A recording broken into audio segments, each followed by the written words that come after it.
Buenas tardes a todos. Damos gracias al Señor por este día del Señor, donde Él nos permite poder congregarnos y reunirnos, sabiendo siempre, y bueno recordarlo, que la iglesia, el cuerpo de Cristo, se reúne en diferentes lugares, en distintos horarios del día domingo, eh, y eso nos hace a todos una misma iglesia, rindiendo culto a nuestro Señor. Eh, para algunos de nosotros ha sido semana bien corrida, ¿ya? Con un cambio de casa, eh, viajar en mi caso particular, de estar en Temuco la semana pasada, por eso, bueno, estaba por calendario ya la fecha en que nuestro hermano Alejandro Álvarez iba a compartir con nosotros la palabra. Lo pude escuchar viajando a Santiago, la predicación, así que muchas gracias por haberte dejado usar por el Señor para poder colocar nuestra mirada siempre en Jesucristo. Así es que muchas gracias. Y a los que no han visto la predicación, la pueden ver ahí en YouTube para que puedan también comprender de qué forma hemos estado abordando los salmos de ascensión, los salmos de ascenso gradual, que también es el otro nombre que hemos visto que reciben. Así es que, sin ir más allá en palabras y todo, quiero que podamos leer juntos. Comenzar esta vez, hay momentos en que hemos comenzado con contextos históricos u otro tipo de situaciones para poder comprender el Salmo, pero hoy día quiero invitarlos a poder leer el Salmo 126. Salmo 126 es un salmo de gratitud por el regreso de la cautividad. Hemos visto hasta acá que los salmos nos han traído, este tipo de salmos, los salmos de ascensión, nos han traído diferentes emociones, ¿ya? Eh, Miedo, tristeza, alegría. Acá nosotros vemos un salmo de gratitud que nos permite también abordar nuestras propias emociones, y eso es lo interesante del libro de los Salmos, que nos enseña cómo orar y a cómo poder nosotros eh, llevar nuestras propias emociones en la medida en que vivimos la vida. Nos enfrentamos a diversas cosas y la idea de los salmos es poder ayudarnos también a cómo nosotros, hijos de Dios, dentro de un pacto de gracia con nuestro Dios, podemos entonces enfrentar las diversas emociones que nos acompañan durante la vida. Dice así la palabra del Señor. Cuando el Señor hizo volver a los cautivos de Sión, éramos como los que sueñan. Entonces nuestra boca se llenó de risa y nuestra lengua de gritos de alegría. Entonces dijeron entre las naciones, grandes cosas ha hecho el Señor con ellos, grandes cosas ha hecho el Señor con nosotros. Estamos alegres. Haz volver, Señor, a nuestros cautivos, como las corrientes en el sur. Los que siembran con lágrimas segarán con gritos de júbilo. El que con lágrimas anda llevando la semilla de la siembra, en verdad volverá con gritos de alegría trayendo sus gravillas. Es un salmo que lo hemos escuchado en diversas situaciones e incluso algunos versículos son aprendidos de manera bastante fácil. Es un salmo corto, un salmo de 6 versículos, ese tipo de salmos que fácilmente podemos enseñar también a los niños para que los aprendan de memoria, ¿ya?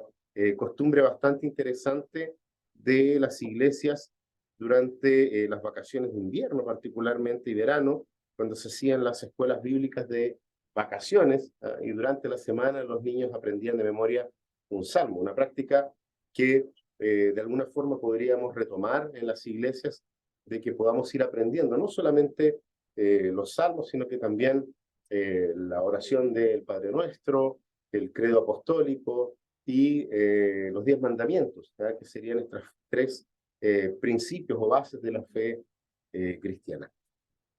Nuevamente nos enfrentamos a un salmo de ascensión del cual no conocemos quién es el autor, ¿ya? Habíamos visto que David aparecía ya mencionado como autor de el salmo, pero particularmente este no nos dice quién es el autor, pero sí podemos nosotros, a la luz de lo que la palabra de Dios nos muestra, comprender de que este salmo fue compuesto justamente después de que Israel fue liberado del exilio que vivieron durante 70 años allí en Babilonia.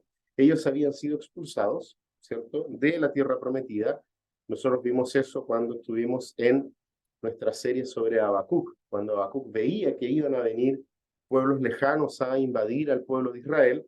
Las causas, Habacuc las discute incluso con Dios, y finalmente la palabra de Dios había ya sido decretada sobre su pueblo, y su pueblo iba a ser cautivo, iba a ser tomado por otro pueblo superior en cuanto a su fuerza militar, su poderío, y obviamente el pueblo iba a tener que pasar un tiempo cautivos en otro lugar. Y ese lugar ciertamente fue llevados, el pueblo de Israel, llevados a Mesopotamia por el propio Dios. ¿Ya? Es Dios el que lleva a su pueblo. Y ahí quiero que me acompañen a leer en Jeremías. ¿Ya? Vamos a estar viendo algunos textos para poder comprender el contexto de este salmo. Entonces vayan conmigo a el profeta Jeremías en el capítulo 29. Vamos a leer el versículo 4 de Jeremías 29. Aquí es Dios hablando por medio del profeta y dice así la palabra del Señor. Así dice el Señor de los ejércitos, el Dios de Israel, a todos los desterrados que envié al destierro de Jerusalén a Babilonia. En otras versiones dice al destierro donde yo les he enviado, ¿ya? Para que el pueblo sepa y recuerde de que es Dios quien, interviniendo en la vida de su pueblo, los lleva cautivos hacia Babilonia para justamente poder someterlos a ellos a un tiempo de esclavitud, en donde el fin último de las veces en que Dios hizo eso era poder purificar a su pueblo. ¿Ya? El Señor llegaba al punto de la maldad y del pecado de su propio pueblo, en que finalmente Dios hacía cumplir el pacto que ellos tenían, y en la medida en que el pueblo no cumplía con la ley de Dios, Dios tomaba a su pueblo y él aplicaba el pacto. Dios nunca dejó de hacer ese ejercicio, y eso lo hacía por la fuerza a través de otros pueblos de la tierra que conducían a su propio pueblo para poder ser castigados por Dios. ¿Ya? Y eso es algo muy interesante porque en el caso de lo que leímos allí en Jeremías, Dios le está diciendo a su pueblo que él mismo los llevó cautivos, y eso era todo un tema porque cuando leemos en el libro de Jeremías, había otros profetas que eran pagados por los ricos que existían en el pueblo de Israel para que trayesen a las personas palabras más dulces que simplemente decir ustedes están cautivos en Babilonia por causa de su pecado. Entonces esos otros profetas pagados por los líderes religiosos y por las personas que tenían los recursos en ese lugar, decían de que Dios no los iba a tener más allá de 7 años. Entonces Dios levanta a un profeta como Jeremías y le dice, mira, Jeremías, anda y profetiza lo siguiente, se van a quedar allí durante mucho más que 7 años. ¿Ya? Y eso es lo que Jeremías viene a decir. Pero lo importante acá es primero entender de que Dios había llevado a su pueblo cautivo a Babilonia porque él así lo había querido. Primero, en este esquema, fue el reino del norte, que fue sometido por los asirios, y en segundo lugar, Judá, al sur, que fueron ellos también dominados por los caldeos, los babilonios. El resultado es que todos ellos terminaron 70 años como cautivos en Babilonia.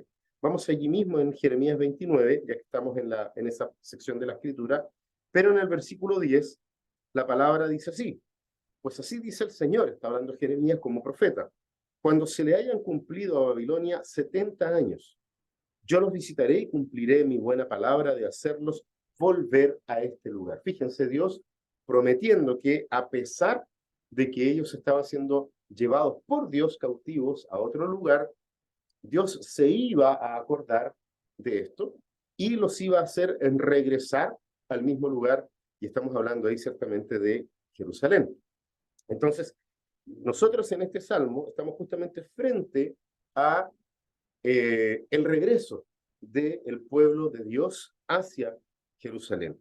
Y esto tiene una relevancia para el propio pueblo, porque mientras ellos estuvieron en cautiverio, se habían quedado sin un lugar de culto. No nos olvidemos que en Jerusalén estaba el templo, y dentro del templo solamente se podía adorar al Señor. ¿Ya? De ahí nosotros vemos o podemos recordar, por ejemplo, las palabras que cruzó Jesucristo con la mujer samaritana, cuando la mujer samaritana le pregunta a Jesús, ¿dónde debemos adorar? ¿En el monte o en Jerusalén? Ahí Jesús le responde a la mujer, eh, los judíos están en lo correcto de adorar al Señor en Jerusalén. ¿Ya? Sin embargo, Jesús agrega después, pero viene el día y ahora se cumple para ti. Es muy interesante cómo Jesús le habla a la mujer, porque dice, vendrá el día, pero ahora se cumple para ti, en que no va a ser ni en el monte ni en Jerusalén, sino que va a ser en todo lugar donde el Espíritu Santo pueda habitar en la vida de las personas. Allí entonces va a haber una adoración al Señor. Pero en este momento era solamente en el templo, ¿ya? Y era en ese lugar que el pueblo había quedado impedido de poder adorar a Dios. Entonces estaban sin templo y por ende sin culto.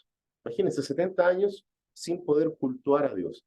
Nosotros tuvimos una experiencia recientemente en pandemia donde pasamos al menos un año completo sin poder tener cultos públicos. En algunos casos hubo ya luego una pequeña apertura donde la gente podía participar del culto con los famosos aforos, ciertos aforos limitados, donde se podían algunas personas, un par, y luego eso fue cambiando. Pero imagínense 70 años, un periodo bastante extenso, en los cuales no se pudo adorar al Señor. Ahora, sí, también debemos nosotros pensar y recordar de que las cosas no quedaron simplemente sin templo y sin lugar para rendir culto. Dios también levantó personas como Daniel para poder ministrar a su pueblo. ¿Ya? Dios no dejó al pueblo totalmente abandonado. Dios nunca le dio la espalda por completo a su pueblo, pero ciertamente hubo un silencio de Dios en la adoración comunitaria.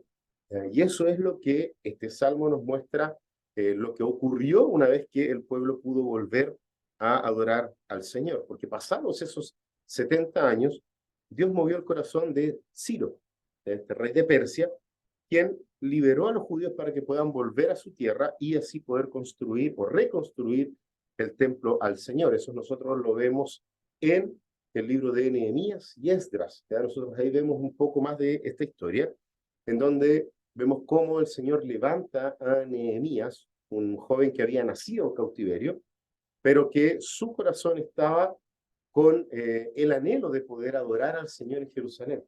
¿Ya? Cuando Nehemías, ¿cierto? Vienen algunos de sus parientes, algunos de las personas de su sangre, hasta el lugar en donde él estaba. Él era copero del rey, lo dice al principio del libro de Nehemías.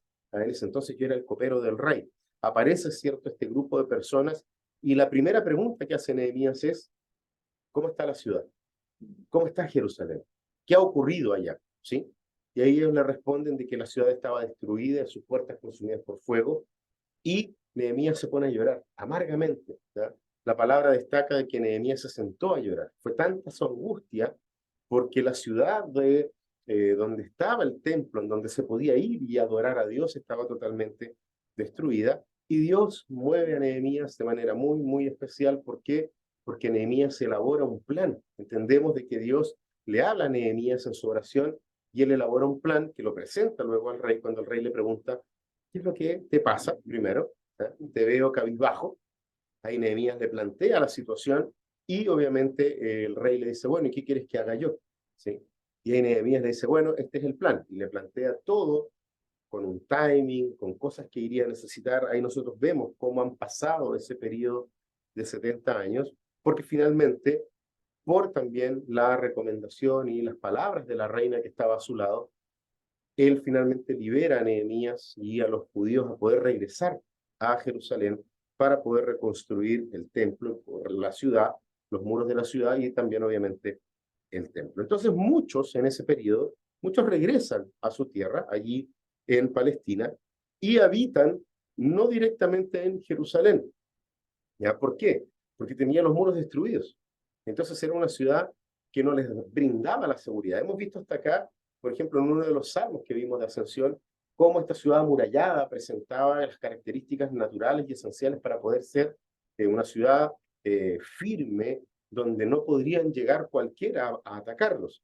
Y la semana pasada, ¿cierto? Alejandro nos hablaba de cómo los otros cerros cercanos servían como atalayas para poder observar lo que estaba ocurriendo a su alrededor y de esa manera poder ser usados esos otros montes como lugares en donde ellos podían prepararse para poder batallar en contra de cualquiera que se levantara en contra de el pueblo de Dios.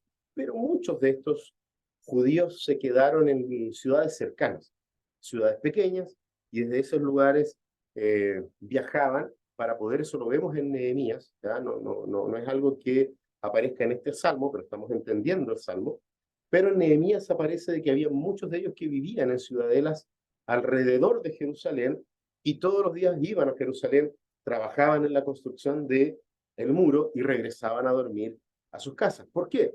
Porque todavía tenían miedo de habitar en Jerusalén. La ciudad estaba destruida, tenía sus muros derribados y sus puertas consumidas por el fuego. Entonces comienzan a reconstruir la ciudad una vez que se les permite regresar, y todo eso nosotros lo podemos encontrar en los libros de Esdras, Nehemías, en Ageo, en Zacarías y en Malaquías. Son todos los libros de la Biblia que nos hablan sobre este periodo. Es en ese tiempo donde esta reconstrucción ocurre, y obviamente nosotros vemos allí de que enfrentan una serie de dificultades. ¿Ya? Esto es para poder entender el nivel de alegría, porque es particularmente una palabra que me llamó mucho la atención dentro del Salmo, que nos va a ayudar a comprender el nivel de alegría y gozo que él generó el poder regresar a la ciudad.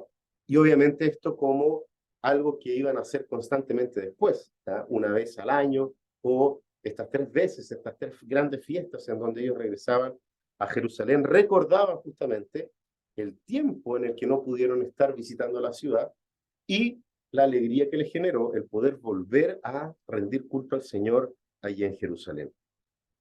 Todo este periodo de reconstrucción que nosotros vemos allí en los libros que he mencionado recién, la mayoría de ellos ahí en los profetas menores, nosotros vemos que el pueblo enfrentó una serie de situaciones también complejas. O sea, no fue tan fácil, si bien es cierto, el rey Ciro autorizó la reconstrucción, entregó incluso recursos para poder reconstruir. Nosotros vemos cómo Nehemías le pide madera de los bosques del rey. ¿Ya? Eso no era algo menor, porque esos árboles eran los mejor cuidados, particularmente los cedros, de los cuales sacaron madera para poder reconstruir la ciudad y las puertas de la ciudad.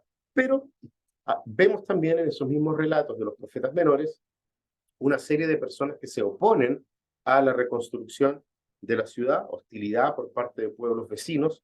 Aparecen allí en Nehemías 2 personajes que son Sanbalat y Tobías, que están constantemente ridiculizando la obra del pueblo de Dios, queriendo acusarlos de sedición en contra del rey, y obviamente tratando de generar incluso entre las personas del pueblo de Dios algún tipo de situación ahí de peleas familiares. Pasaban por el frente de algún pedazo reconstruido y le decían: cualquier viento, cualquier animal va a botar, va a saltar este cerco y les va a echar abajo el trabajo. Trataban de alguna u otra forma de ridiculizar la obra que Dios estaba haciendo en favor de su propio pueblo. Y obviamente, dentro de todas las dificultades, siempre estaba la tentación de volver a caer en los pecados que los habían sacado de Jerusalén. Eso es algo y es una preocupación constante de los propios profetas, y de qué forma también podrían ellos en algún momento regresarse a Dios, en caso de que ellos pudieran caer en pecado.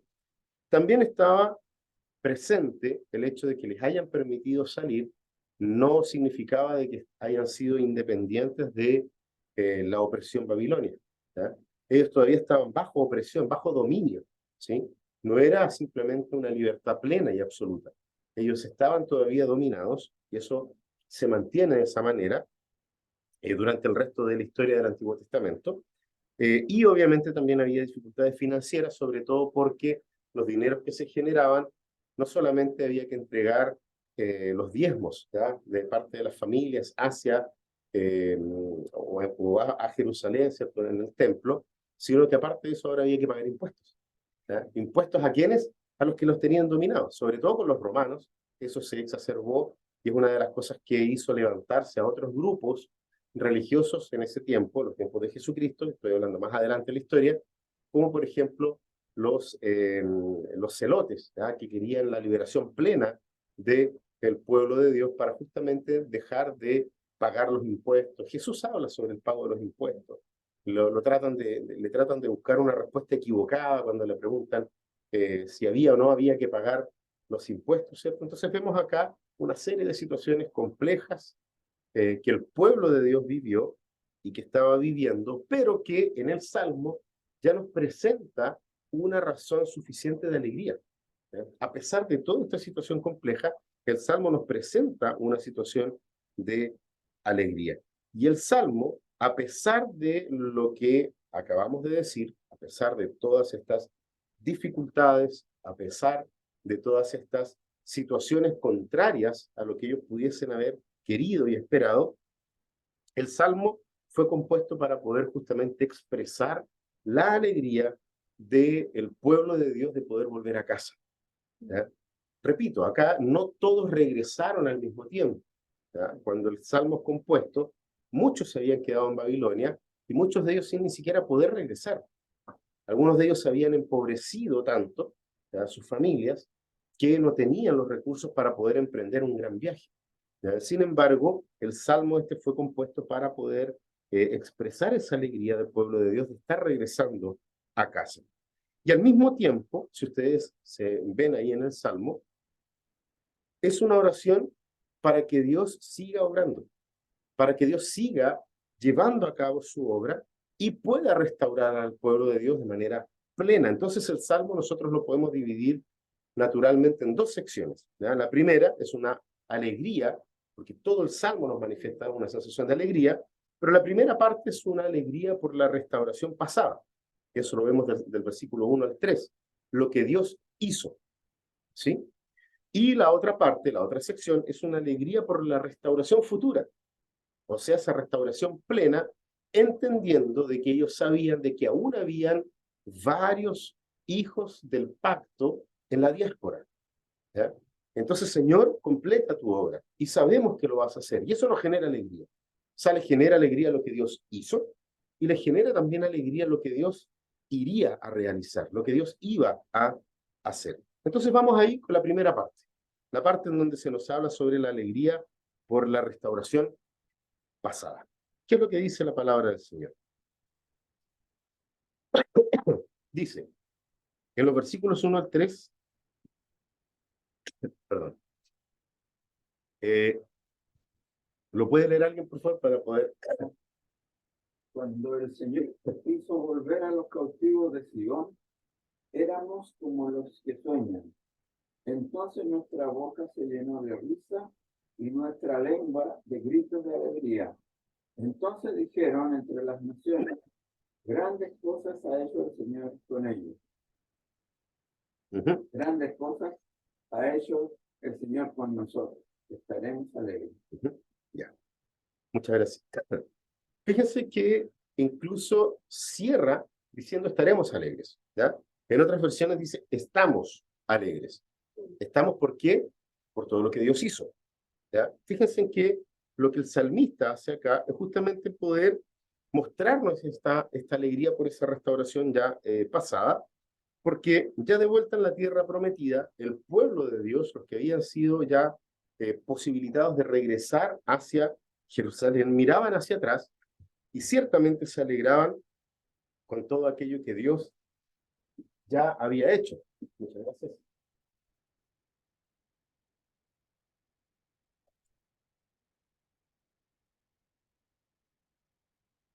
Entonces, ¿qué fue lo que sintió el pueblo? ¿Qué fue lo que sintieron estos hijos de Dios cuando les llegó la noticia de que podían regresar a Sion, de que podían regresar a casa? ¿Ya?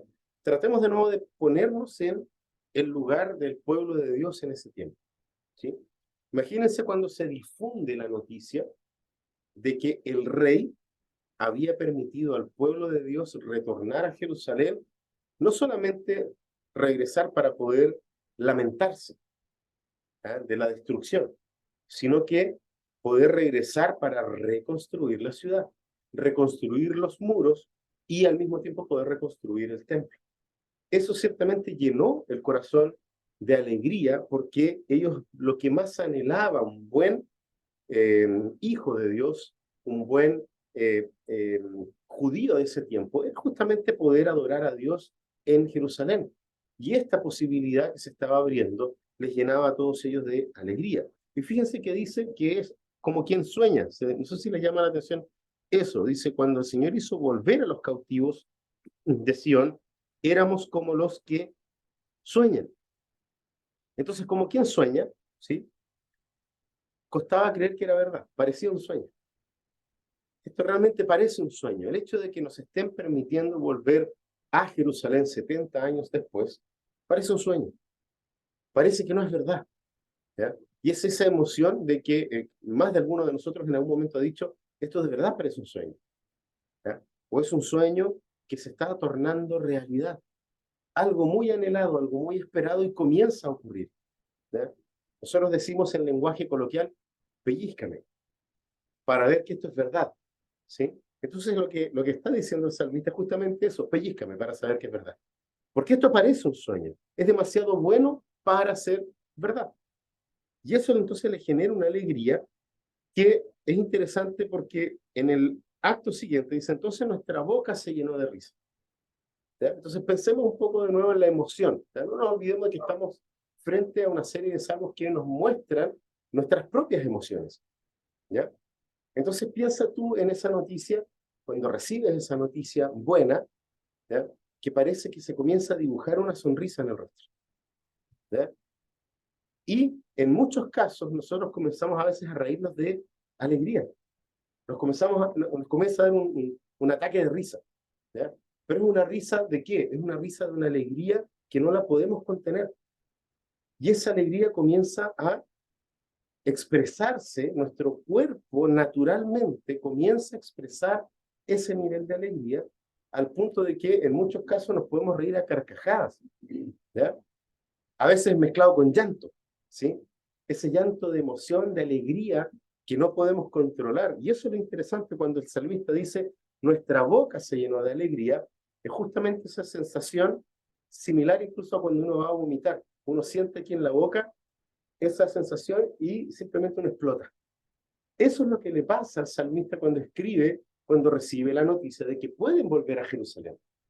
Fíjense el nivel de alegría que eso le genera. Su boca se llena de risa, cantaron ellos ahí y hablaron sobre esto a otras personas alrededor. Eso es lo que vemos ahí en el versículo 2. Dice, nuestra lengua y nuestra lengua de gritos de alegría. Entonces dijeron, entre las naciones grandes cosas ha hecho Jehová con ellos. Esa parte de ahí es muy interesante porque esos gritos, ¿ya? Me acordaba yo, la gente que viene a contexto pentecostal, se acuerda de los gritos de júbilo, ¿ya? De un grito de júbilo, la gente, ya, eso es lo que está acá. Es exactamente eso. Son pequeños gritos, ¿ya? De una alegría contenida que busca expresarse y uno no sabe cómo, ¿ya? ¿Y qué es lo que uno hace? Gritar. ¿Ya? No sé si recuerdan los que vieron la película de Will Smith con su hijo. Se me olvida el nombre de la película. ¿Se acuerdan? Me avisan. Pero él está durante toda la película esperando una oportunidad. Y digamos, se le va la vida de una u otra forma, eso es lo que muestra la película, entre que tiene que atender a su hijo, tiene que llevarlo al colegio, tratar de darle una vida más o menos normal, viviendo en situación de calle, ¿ya? Pero él siempre yendo a su trabajo, siendo un hombre muy responsable. Y hasta que en algún minuto un jefe lo llama y le da el trabajo que él esperaba poder tener, ¿ya? Y cuando le dan la noticia, el rostro que coloca Will Smith en esa película es un rostro donde se le llenan sus ojos de lágrimas, ¿ya? Quiere llorar, aparentemente la primera acción es llorar por todo lo que el dolor, el sufrimiento, la vergüenza que había tenido que vivir, ¿ya? Pero sin embargo, al momento de recibir la noticia, su rostro manifiesta emociones encontradas que se traducen en una expresión de alegría y de júbilo cuando luego aparece en cámara una imagen de gente caminando, yendo y viniendo ahí en la ciudad de Nueva York, y él entre medio sin poder creer lo que había escuchado y comienza a aplaudir, se sopla las manos y comienza a saltar y a gritar de solamente alegría. Es lo que el salmista está diciendo acá. Nuestra lengua se llenó, nuestra boca se llenó de risa y nuestra lengua de gritos de alegría. ¿Cómo habrán sido los gritos? Que esos gritos fueron testimonios. ¿Cómo habrá sido? Imagínense esto, el pueblo en la diáspora, en distintos lugares del mundo, ¿ya? Y la noticia corrió mucho más rápido de lo que nosotros podríamos pensar, al punto de que los otros pueblos de la tierra oyeron estos gritos de alegría, estos gritos de júbilo, y dijeron, grandes cosas ha hecho el Señor con ellos. No nos olvidemos de Sanbalat y de Tobías, que estaban tratando de echar abajo toda la obra de Dios por su pueblo. ¿Y qué es lo que hacen los pueblos cuando ven de que esta cosa realmente era seria? No era solamente una idea de Nehemías, era el propio Dios, el propio Jehová Dios, el que estaba acompañando a su pueblo y estaba permitiendo que el pueblo regresara a Jerusalén para reconstruir los muros, reconstruir el templo, adorar a Dios ahí en ese lugar. Y eso fue la noticia que se difundió y el pueblo de Dios en diferentes lugares comenzaron a tener estas expresiones de alegría al punto de que todos reconocieron que el Señor estaba haciendo su obra en su pueblo y a través de su pueblo. Entonces el impacto, nosotros lo vemos ahí en la segunda parte del versículo 2, el impacto que genera en los pueblos que los rodeaban. Fíjense que los pueblos que rodeaban a los israelitas no solamente dijeron qué grandes cosas han hecho los dioses, que podría haber sido una actitud normal de cualquier otro pueblo que ve a alguien que le va bien, ¿ya? No nos olvidemos de que en ese tiempo, como lo hemos dicho en otras oportunidades, cuando se levantaban altares a los dioses, ¿ya? Los trataban de colocar en las montañas más altas, y en esos lugares ellos veían columnas de humo, de sacrificios que se estaban ofreciendo a diferentes dioses. Acá no era necesario, porque la voz de júbilo del pueblo de Dios subió como un olor fragante al Señor. Y todos reconocieron que era Jehová, Dios, el que estaba actuando por su pueblo. Ese es el tipo de alegría y de algarabía que se generó por la noticia de que ellos podrían regresar a poder dar gloria a Dios y poder rendir culto al Señor. Fíjense lo que dice en el versículo 3. Dice, grandes cosas ha hecho el Señor con nosotros, estamos alegres. Ellos reconocen esto, no solamente los otros pueblos, el pueblo de Dios, el testimonio de los judíos glorificando a Dios. Los pueblos reconocen que era Él y dicen, sí, efectivamente es el Señor Dios el que nos está dando esta alegría, el que nos está permitiendo poder volver hacia la ciudad santa y poder adorar a nuestro Dios en ese lugar.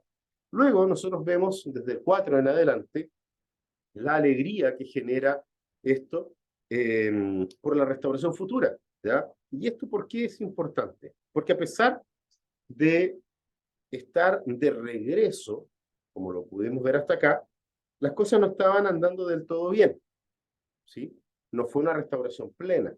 Ya habíamos visto que muchos de ellos no lograron regresar, sea por temas económicos, muchos de ellos, y es una práctica o era algo bastante común en ese tiempo, que las personas quedaban con ciertas deudas por no pago de impuestos, por malos negocios, y finalmente se tenían que entregar como esclavos. Aquellos que eran esclavos dependían de sus amos que les permitiese ir a Jerusalén a adorar a Dios, ¿ya? Entonces no todos pudieron regresar al mismo tiempo, y aparte de eso de la hostilidad, nosotros lo vimos en otros de los salmos, los peligros que había en el momento de ascender a Jerusalén. Esos peligros eran una demostración también de la hostilidad de otros pueblos que iban, los asaltaban, los hostigaban, y eso muchas veces también generó en parte del pueblo de Dios el no querer ir, el no querer exponerse, ¿ya? Ciertamente aquellos que no iban estaban manifestando realmente en quién confiaban, si confiaban o en Dios o confiaban en las circunstancias, y ya vimos un salmo que hablaba justamente sobre eso, en estos mismos salmos de ascensión. Y otra cosa que también podemos nosotros notar a la luz de otras partes de la Escritura es que la reconstrucción, toda la reconstrucción de la ciudad y del templo, no fue rápida. fue bastante lenta, ¿ya? Y eso nosotros lo podemos ver particularmente en Nehemías, de cómo se hizo complicado.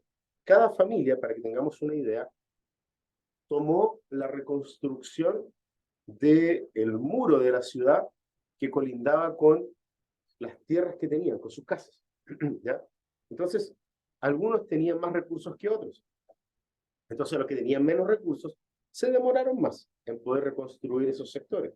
Lo interesante es que actuaron también como pueblo, porque cuando ya algunos terminaron de reconstruir la sección que les tocaba, fueron a ayudar a nosotros para poder reconstruir. Pero pensemos en lo que pudo haber demorado todo este trabajo. Entonces, fíjense que en el Salmo, ahí en el versículo 4 en adelante, dice, haz volver, Señor, a nuestros cautivos. O sea, reconoce de que aún hay cautivos que no han podido regresar. Como las corrientes en el sur, los que siembran con lágrimas segarán con gritos de júbilo. El que con lágrimas anda llevando la semilla de la siembra, en verdad volverá con gritos de alegría trayendo sus gavillas, perdón. Entonces, acá nosotros vemos que el salmista, frente a esta situación, se vuelve a Dios. Si Dios ya había hecho una obra, él se vuelca a Dios para que Dios siga haciendo su obra en ellos. Y fíjense qué es lo que pide el salmista. El salmista no pide una restauración inmediata. No hay acá no hay palabras de salmo imprecatorio en contra de aquellos que aún están dominando a parte del pueblo. Él pide una obra plena del Señor, sí, pero descansa en Dios, descansa en la obra perfecta de Dios. ¿Por qué? Al pedir esta restauración plena, fíjense que lo primero es que él pide que el resto del pueblo pueda regresar. Esto es una actitud bastante común de ese tiempo, porque la misión de Dios en el tiempo de que nosotros estamos viendo acá era una misión centrípeta, ¿ya? Buscaba acercar hacia el centro, ¿sí? El centro era Jerusalén, el centro era la ciudad santa, particularmente el templo. Entonces, ¿qué es lo que había que hacer? Alcanzar lo más posible y atraer hacia el centro, alcanzar y atraer hacia el centro, alcanzar y traer hacia el centro. Y para eso, la reconstrucción completa de la ciudad era necesaria. No nos olvidemos que habían algunos viviendo en ciudades pequeñas cerca de Jerusalén. ¿Cuál es el anhelo del salmista? Que todos vengan acá, ¿ya? Que seamos uno solo. ¿Se acuerdan el Salmo de David cuando David decía, estamos dentro de tus puertas, oh Jerusalén? ¿Sí? Es aquí donde podemos tener esta restauración entre nosotros y la protección mutua. Es aquí donde nuestra fe se renueva comunitariamente. ¿Sí? Eso lo vimos hace 2 domingos atrás, ¿ya? Entonces acá el salmista está pidiendo esta reconstrucción completa de la ciudad, pero obviamente tiene un objetivo que era la reconstrucción plena del templo, porque eso era lo que iba a definir en ellos el poder regresar a rendir culto a Dios. Todo gira en torno al anhelo que tiene el salmista al escribir esto, de poder volver a rendir culto a Dios, que era lo que se les había quitado, lo que ellos no habían podido hacer. Y hay algo aquí que no aparece de manera expresa en el Salmo. Sin embargo, al observar los otros textos que mencionábamos en los profetas menores, nosotros vemos de que también existe la posibilidad dentro de la ciudad de poder oír la palabra de Dios, la ley de Dios, y al mismo tiempo poder someterse a la palabra santa de Dios. Acompáñenme allí en Nehemías. Vamos a ir a el profeta Nehemías. Y les voy a pedir que busquen allí primero en el capítulo 8 de Nehemías. Voy a leer una selección de textos, ¿ya? Primero vamos a leer Nehemías 8, del 1 al 3. Dice así la palabra de Dios. Todo el pueblo se reunió como un solo hombre en la plaza que estaba delante de la puerta de las aguas, y pidieron al escriba Esdras que trajera el libro de la ley de Moisés que el Señor había dado a Israel. Ese libro estaba en el templo, ¿ya? Estaban reconstruyendo el templo y se encontraron con los rollos, y entonces piden ser traídos para ser leídos. Entonces, el sacerdote Esdras trajo la ley delante de la asamblea de hombres y mujeres y de todos los que podían entender lo que oían. Era el primer día del mes séptimo. Y leyó en el libro, frente a la plaza que estaba delante de la puerta de las aguas, desde el amanecer hasta el mediodía, en presencia de hombres y mujeres y de los que podían entender, y los oídos de todo el pueblo estaban atentos al libro de la ley. Vamos allí ahora a los versículos 5 y 6, el mismo capítulo, y dice más adelante, Esdras abrió el libro abrió el libro a la vista de todo el pueblo, pues él estaba en un lugar más alto que todo el pueblo. Y cuando lo abrió, todo el pueblo se puso en pie. Entonces Esdras bendijo al Señor, el gran Dios, y todo el pueblo respondió, amén, amén, mientras alzaban las manos. Después se postraron y adoraron al Señor, rostro en tierra. Vamos ahí a los versículos 8 y 9. Y leyeron en el libro de la ley de Dios, interpretándolo y dándole el sentido para que entendieran la escritura. Entonces Nehemías, que era el gobernador, y Esdras, el sacerdote y escriba, y los levitas que enseñaban al pueblo, dijeron a todo el pueblo, este día es santo para el Señor su Dios, no se entristezcan ni lloren, porque todo el pueblo lloraba al oír las palabras de la ley. Vamos ahora ahí en el capítulo 9, ¿ya? Capítulo siguiente, y leamos el versículo 38 del capítulo 9 de Nehemías. El versículo 38 del capítulo 9 dice, a causa de todo esto, nosotros hacemos, este es el pueblo hablando ahora, nosotros hacemos un pacto fiel por escrito, y en el documento sellado están los nombres de nuestros jefes, nuestros levitas y nuestros sacerdotes. Nosotros vemos acá un retorno de obediencia consciente a la ley de Dios. Todas estas cosas ocurrieron cuando, una vez que los muros fueron reconstruidos, el templo estaba siendo reconstruido, pero la posibilidad que tuvo el pueblo de acercarse a la palabra de Dios generó en ellos primero arrepentimiento, lo vimos ayer en el capítulo 8 de Nehemías, y luego un compromiso de obediencia a la palabra de Dios, que fue lo que leímos al final del capítulo 9. Todas esas cosas ocurren y son todas esas cosas las que el salmista, o sobre las cuales el salmista expresa alegría. La alegría de poder regresar, pero también esta alegría futura. La alegría de una restauración completa, una restauración plena. Es muy interesante, hermanos, que el salmista se vuelque a Dios anhelando esta restauración plena, porque podría haberse quedado tranquilo con lo que Dios ya hizo. Pero existe algo en el pueblo de Dios que se llama pacto. Y ese pacto es lo que impulsa al salmista a anhelar que aquellos que aún no han llegado al centro del pacto puedan venir. Es un pueblo el que Dios ha llamado, que Dios está llamando, y eso genera la alegría del salmista, la posibilidad futura de que Dios restaure plenamente a su pueblo y atraiga a todos hacia Dios, hacia su Señor. Es muy interesante porque en ese anhelo, ¿ya? En el anhelo de que las personas puedan venir al Señor, el salmista usa dos analogías. Y esas analogías las vemos en los versículos 4, la segunda parte, perdón, y hasta el versículo 6. Lo primero, acá nos habla en el versículo 4. Yo voy a pedir que alguien busque en la versión NBI. Algunos de ustedes busquen la versión NBI. Y vamos a leer entonces en el Salmo 126, en la versión que generalmente usamos acá en iglesia local, que es la nueva, la NBLA, Nueva Biblia, perdón, de las Américas. Entonces, leo acá el versículo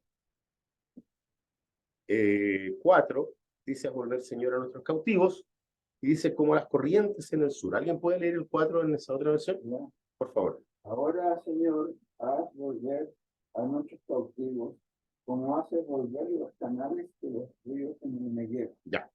Como haces volver los caudales en el río del Negev. La versión de la NBI es muy, muy interesante porque justamente se menciona en los originales el Negev, ¿sí? Por eso quería que pudiesen leer esa versión también. ¿Por qué? Porque las corrientes en el sur nos dejan a nosotros todavía un espacio de imaginación, pero esa imaginación obviamente es capturada por la palabra de Dios y llevarnos a un punto específico. Y ese punto específico tiene que ver con el Valle de Negev, ¿ya? ¿Qué es el Valle de Negev?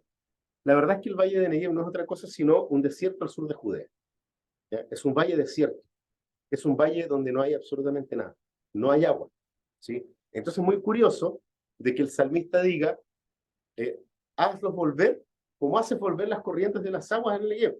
Y tú vas a mirar allá y no hay nada. Está totalmente seco, árido, sin ningún tipo de rastro, salvo, como ocurre también en nuestro desierto aquí en Chile, ¿cierto? De caminos que parecen senderos, que aparentemente no hay nada de agua, pero de pronto, cuando llueve, sobre todo en esta fecha de verano, el famoso invierno boliviano, nosotros vemos cómo fluyen las aguas y que parece mentira, ¿ya?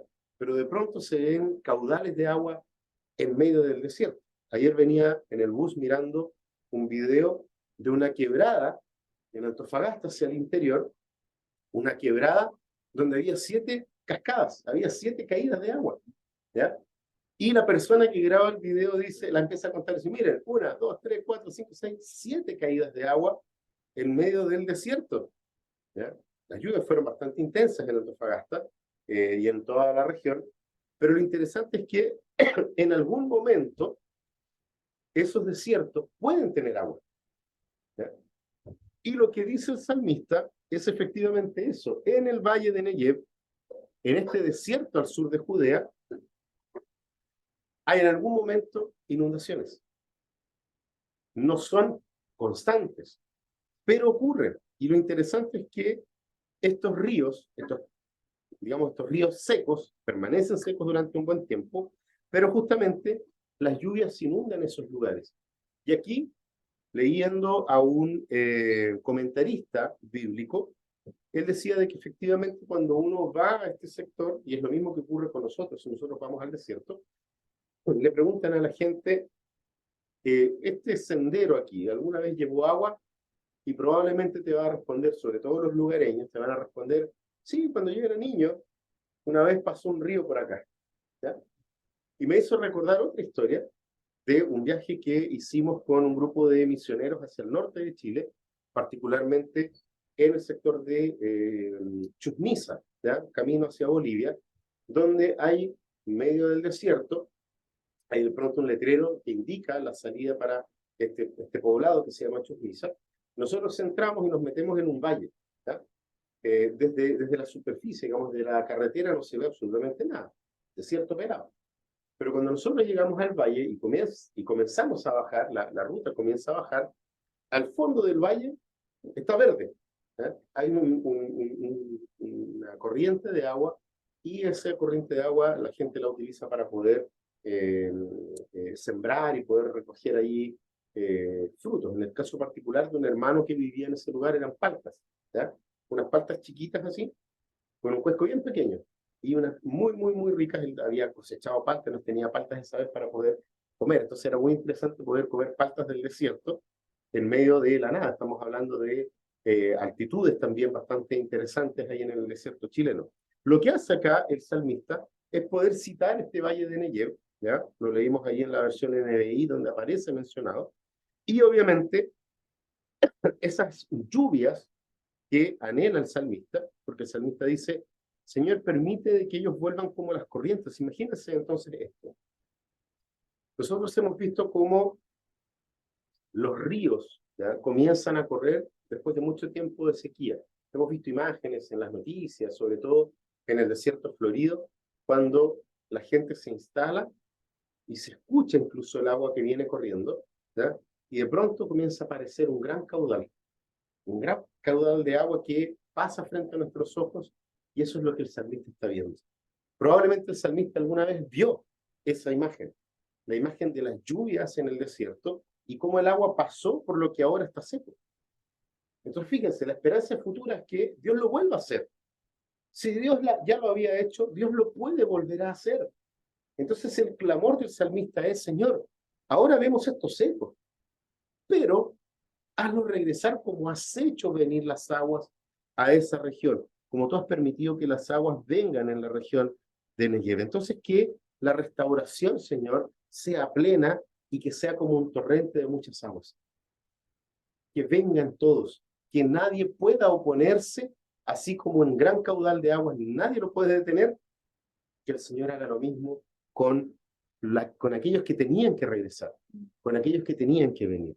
Y la segunda analogía está en el versículo 5, y es una analogía respecto de las cosechas. Y justamente las cosechas después de un tiempo de sequía. ¿Qué es lo que dice el versículo 5? Los que siembran con lágrimas segarán con gritos de júbilo. Acá, ciertamente, ellos se sentían como un agricultor que lanzaba su semilla en un lugar árido. Piensen conmigo en esa posibilidad. Parece muchas veces de que es un absurdo lanzar una semilla en un lugar árido, ¿ya? Pero nuevamente, nosotros entendemos esto cuando nos acercamos a la forma de vida desértica, ¿ya? De hecho, cuando Jesús, por ejemplo, nos habla sobre el sembrador, la parábola del sembrador, uno dice, o pudiera pensar occidentalmente, que torpe es ese sembrador, que simplemente lanza la semilla, ¿ya? ¿Por qué no prepara la tierra? ¿Por qué no hace los surcos? ¿Ya? ¿Por qué razón no sé, no le pone abono? Porque en ese tiempo no se hacía así. Y en el tiempo desértico tampoco, porque ellos sembraban esperando que Dios hiciera algo, esperando que Dios mandara las lluvias. Entonces, ¿qué hace el sembrador? Lanza la semilla. Y Dios se encarga de hacerla brotar. De hecho, la palabra nos habla muy claramente sobre eso, ¿ya? El que lanza la semilla probablemente no ve el fruto, pero el fruto viene. ¿Por qué? Porque a Dios le pertenece dar fruto a esa semilla que fue arrojada. Entonces, ellos ciertamente se sentían como este agricultor que lanza la semilla en un terreno árido, y obviamente piensen ahí un poquitito en el ambiente desértico. Lanzamos la semilla, pasa un año completo y no hay lluvia. Volvemos a lanzar semilla, pasa otro año y no hay ningún tipo de fruto, porque no hay lluvias. Debe llegar un punto en el que realmente el agricultor siente el dolor en su corazón de que no haya nada. Señor, hemos hecho todo un esfuerzo y no hemos recogido frutos. No hay nada aquí. No hay ningún fruto que podamos nosotros recoger. Entonces esas lágrimas reflejan justamente la tristeza, el esfuerzo y la desesperanza que pudiera llegar a generar una acción constante de trabajo sin ningún tipo de resultado. El salmista está pensando, dice, Señor, envíalos de vuelta, tráelos de regreso. Y sabemos que a pesar de que nosotros podamos estar constantemente trabajando para que eso ocurra, no va a ocurrir frente a nuestros ojos. Pero no nos permitas perder la esperanza. No nos permitas perder la esperanza. ¿Por qué? Porque fíjense que el salmista confía en que la cosecha será abundante. Fíjense lo que dice el versículo 6. El que con lágrimas anda llevando la semilla de la siembra, en verdad volverá con gritos de alegría trayendo sus gavillas. La palabra mejor podría quedar traducida como la multitud de gavillas. Desierto, al sur de Judea, ahí en el valle de Negev, donde no había nada. Sembrando una semilla donde el salmista sabía que el Señor cumpliría la promesa de que el fruto llegaría en un momento. Y eso, fíjense, ¿qué es lo que pasa con ellos? Les trae alegría. Trae alegría el saber de que Dios obrará, tal vez no frente a sus ojos, pero Dios ciertamente obrará porque ellos confiaban en que Dios les iba a dar una cosecha abundante. La cultura japonesa, ahora me pillo solo si era japonesa o china, oriental, vamos a decir oriental. Tienen ellos un dicho que dice que quien siembra tamarindos no ve fruto, ¿ya? El que siembra tamarindos no ve fruto. El tamarindo es un fruto muy cotizado por la cultura oriental. Y es interesante el dicho porque la idea es justamente esa, de que aquel que siembra tamarindo no lo siembra para él. sino que lo siembra para los que vienen después de él. Porque el tamarindo se demora, si es que no 50 años en dar el primer fruto. Creo que me quedo corto, parece que son 80. ¿Ya? Pero imagínense, o sea, el que siembra tamarindos no ve fruto. Pero no los siembra para él, sino que siembra sus frutos para cuando el tamarindo dé su fruto. De una u otra forma, el salmista tiene esa misma esperanza.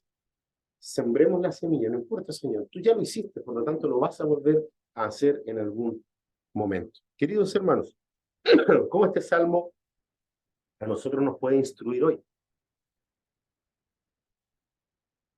Antes de ver algunas aplicaciones prácticas. Lo primero, llamarnos constantemente a que nosotros podamos recordar lo que Dios ya hizo por nosotros en Cristo Jesús. La obra de Dios fue completa en Cristo Jesús. Y esa realidad es la realidad que debiese generar en nosotros la alegría.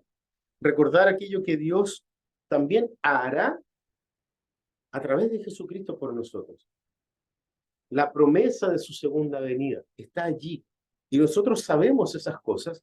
Y así como Dios cumplió todas las cosas que Él dijo que ocurrirían antes de su primera venida, y así ocurrieron, nos debe dar a nosotros la base para poder esperar con una esperanza intacta de las cosas que Dios hará de aquí en adelante hasta que Cristo vuelva por segunda vez. Y en este periodo, entre el hecho de que Dios ya hizo y que aún hará cosas, mientras tanto, en medio de la alegría del pasado y la alegría que nosotros podemos tener en el futuro, entonces oramos ¿para qué? Para que Dios pueda primero seguir desarrollando su obra en nosotros. Así como el salmista dice, Señor, continúa haciendo tu obra en tu pueblo. Que Dios continúe obrando en nosotros, que Él continúe desarrollando su obra en nosotros. En este periodo de tiempo también nosotros oramos para que Dios pueda, para que Dios haga aún más de lo que ya hizo. Hermanos, Dios está dispuesto a continuar obrando en nuestras vidas. Lo que ya ha hecho en nosotros, créanme, no es todo lo que Dios quiere hacer. Dios quiere hacer aún más en nuestra vida. Dios es alguien que constantemente nos invita a no dormirnos en los laureles, porque el único que tiene laureles es Cristo. De Él es toda la gloria. Por lo tanto, lo que ya hizo, bien, aleluya. Cantemos con gritos de júbilo por lo que ya hizo. Pero Dios aún tiene cosas por hacer. Fíjense que esto es mucho más profundo que ese tipo de mensajes absurdos que dicen que Dios está haciendo la mejor versión de ti mismo. No, Él está haciendo en ti la mejor versión de Él mismo, que es Cristo Jesús. Eso es lo que Él quiere hacer en nosotros. Por lo tanto, no es la mejor versión de mí, sino que es la mejor versión de Cristo en mí. Eso es lo que Dios quiere hacer. Por lo tanto, en este tiempo nosotros oramos para que Dios entonces siga haciendo su obra en nosotros y haga aún más de lo que ya hizo. Y Él puede ciertamente hacer mucho más. Entonces podemos, hermanos queridos, sembrar con lágrimas aguardando la cosecha. No hay problema de que nosotros podamos trabajar, esforzarnos, sufrir por causa de Cristo. ¿Por qué? Sirviendo al Señor, hablando a los demás, a los otros pueblos, a las otras naciones de la tierra, obedeciendo su palabra, como lo hizo el pueblo allí, como lo leímos en Nehemías. ¿Para qué? Solamente para testimonio de Cristo. Tal vez nosotros no vamos a recoger las gavillas, pero el tamarindo ya fue sembrado. Y serán otros los que van a venir y van a recoger con gritos de júbilo un fruto que ellos no sembraron, y otros sembraron anteriormente. Si no importa si nosotros no vemos resultados. ¿Por qué? Porque nosotros no trabajamos por un salario presente aquí en esta tierra. Nosotros trabajamos por una herencia. Y la herencia es de nuestro Dios, entregada a Cristo, y por la obra de Cristo, entregada también a nosotros. Entonces, oremos para que Dios pueda traer a los que aún faltan. Oremos para que lleguen hasta las iglesias como esas aguas correntosas en el Negev. Puede que estemos en un desierto espiritual, pero el Señor ciertamente los traerá. ¿Y los traerá por qué?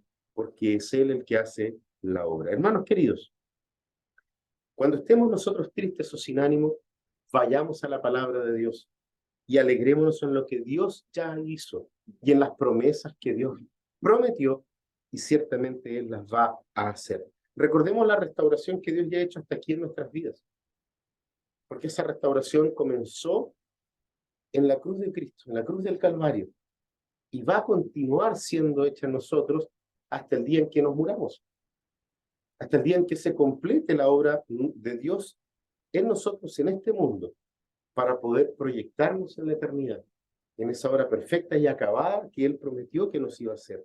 Oremos para que Dios nos pueda animar a que confiemos en las promesas que nos prometió en Cristo Jesús. ¿Las promesas de qué? De descanso y de paz. Dejemos de luchar por nosotros mismos para alcanzar cualquier tipo de cosa y simplemente recibamos lo que Cristo ya hizo por nosotros, para poder descansar, vivir vidas tranquilas, vivir vidas de júbilo, de alegría. ¿Qué otra cosa nos puede mover a la alegría y al júbilo sino solamente la obra perfecta de Cristo en la cruz? Es eso el llamado que Dios nos hace, a que descansemos en Él. A pesar del desierto que podamos ver, recordemos de dónde Dios nos sacó primeramente a nosotros, pero también todo lo que Él prometió que iba a hacer con nosotros. Anhelas santidad, gózate en la santidad que Dios ya ha colocado en ti hasta este momento de tu vida, pero también alégrate por la santidad que Él te dará en la medida en que tú caminas el camino de la fe, en obediencia a la palabra de Dios. Porque en este mundo no lo vas a lograr, pero en el venidero sí, porque Cristo lo logró por ti, porque Cristo hizo esa obra. Oremos para que Él venga a nuestra vida como un torrente de agua, trayendo agua a nuestra propia sequedad, a la sequedad de nuestra alma. Y de esa forma, cuando Él hidrate nuestra tierra, nosotros poder generar las raíces que van a dar el fruto, del cual Él también se va a gozar tomar. Porque a eso el Señor sí nos llamó, a dar fruto. ¿Y a dar fruto de qué? El fruto del Espíritu. La semilla ya fue implantada en cada uno de nosotros. Vamos a la fuente de agua de vida eterna, que es Cristo Jesús, para poder dar el fruto necesario. Que en este mundo la gente pueda ver de que en Osorno hay familias que están dando fruto. Que en Valdivia, que en Puerto Montt, que en Purranque, hay personas que están dando fruto, y ese fruto es el fruto del Espíritu que está en nosotros. No importa que veamos desierto, pero ciertamente el Señor lo hará, porque Él ya lo hizo. Y Él es el Todopoderoso para poder volver a hacerlo en el futuro. Los invito a que podamos orar. Padre Celestial, te damos gracias, Señor, por todo aquello que tú ya has hecho. Y te pedimos, Señor, que nos permitas dar voces de júbilo y de alegría por lo que tú harás. Porque a pesar de que estemos, Señor amado, en un momento desértico frente a nuestros ojos, la semilla ya está, ya fue implantada. Sigamos nosotros, Señor, expandiendo la semilla del Evangelio al resto de los lugares en donde parece que hay solamente aridez, pero cuando desciendan las lluvias del Espíritu Santo sobre la vida de las personas sobre las cuales fue implantada tu palabra, Padre Celestial, glorioso será el día en que podamos recoger las gavillas de todos aquellos que van a proclamar juntamente con nosotros grandes cosas ha hecho Jehová con nosotros. Oramos, Señor amado, con gratitud en el corazón y con la alegría futura de que tú, Señor amado, cumplirás cada una de tus palabras. En el nombre de Jesús oramos. Amén.